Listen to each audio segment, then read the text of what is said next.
Hi friends, welcome to நலவாழ்வு. இன்றைக்கி நலவாழ்வு நம்ம பார்க்க போகிறது குழந்தைங்களுக்கு ஏற்படும் விக்கலை எப்படி சரி செய்து தான் பார்க்க போகிறோம். பார்த்திங்கன்னா 6 மாத குழந்தைங்களுக்கு மேலே குழந்தைங்களுக்கு விக்கல் ஏற்பட்டுச்சுன்னா நம்ம பார்த்திங்கன்னா ஒரு ஜீரகம் ஊற வச்ச தண்ணியோ நீங்கள் கொடுக்கலாம். அப்படி இல்லைன்னா தண்ணி கொடுக்கலாம், அதுக்கப்புறம் சுடு தண்ணி கொடுக்கலாம். இந்த மாதிரி கொடுத்திங்கன்னா அவங்களுக்கு இந்த விக்கல் நின்றுடும். அதே சமயம் பார்த்திங்கன்னா உலர்திராட்சையை நீங்கள் ஊற வச்சு தண்ணி கொடுத்தாலும் அவங்களுக்கு விக்கல் நின்றுடும்.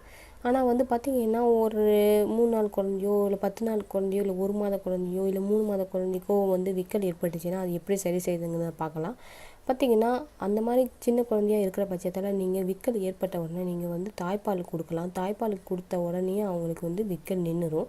அதே சமயம் பார்த்திங்கன்னா அவங்களுக்கு விக்கல் ஏற்பட்டுச்சுன்னா தொடர்ந்து விக்கல் ஏற்பட்டே இருக்கும்போது அவங்களுக்கு அந்த நெஞ்செலாம் வலிக்க ஆரம்பிக்கும். அதனால் நீங்கள் இந்த விக்கலை உடனடியாக நீங்கள் சரி செய்யலாம். அதுக்கு நீங்கள் பார்த்திங்கன்னா உங்களுக்கு தாய்ப்பால் குடித்து வயிறு நம்பின குழந்தைங்களுக்கு சில பேர்த்துக்கு பார்த்திங்கன்னா அந்த குடல் பெருக்கும், அதனால் விக்கல் வருது அப்படின்னு சொல்லுவாங்க. அந்த மாதிரி விக்கல் வர்றப்போ பார்த்திங்கன்னா அவங்களோட முதுகு அதாவது தாய்ப்பால் கொடுத்து அவங்க குடிக்காத பட்சத்தில் போதுமான அளவு தாய்ப்பால் அவங்க குடிச்சிட்டாங்க, வயிறு நம்ப குடிச்சிட்டாங்க, இதுக்கு மேலே அவங்களால குடிக்க முடியாதுங்கிற பட்சத்தில் அவங்களோட முதுகு நல்லா நீவி விட்டுட்டே இருந்தீங்கன்னாலும் அவங்களுக்கு சீக்கிரமாக விக்கல் நின்றுடும்.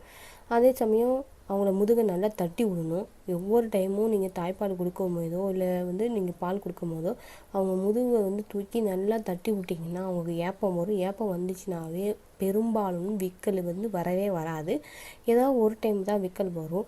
சில குழந்தைங்கள்லாம் பார்த்திங்கன்னா ஒரு நாளைக்கு 10 டைம்னாலும் விக்கல் வரும். அந்த மாதிரி குழந்தைங்களுக்கு பார்த்திங்கன்னா வயிற்றில் வாயு சேர்ந்துருக்கும். வாயு சேர்ந்துச்சுனாலும் விக்கல் ஏற்படும். அதனால் வாயு சேராத பட்சத்தில் அவங்களுக்கு விக்கல் எண்ணிக்கை குறைஞ்சிரும். உங்களுக்கு அந்த விக்கலே அவங்களுக்கு ஏற்படாது. நீங்கள் இந்த மாதிரி நீங்கள் ட்ரை பண்ணுங்கள். முதுகு நல்லா நீங்கள் தேய்ச்சி விட்டிங்கனாவே அவங்களுக்கு விக்கல் நின்றுடும்.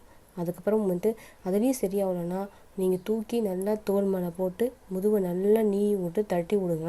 அவங்களுக்கு கொஞ்சம் விக்கல் குறைய ஆரம்பிக்கும். அவங்களுக்கு விக்கல் நின்றுடும். இந்த வீடியோ உங்களுக்கு பிடிச்சிருந்தா லைக் பண்ணுங்கள், ஷேர் பண்ணுங்கள், மறக்காமல் சப்ஸ்கிரைப் பண்ணுங்கள். தேங்க்யூ.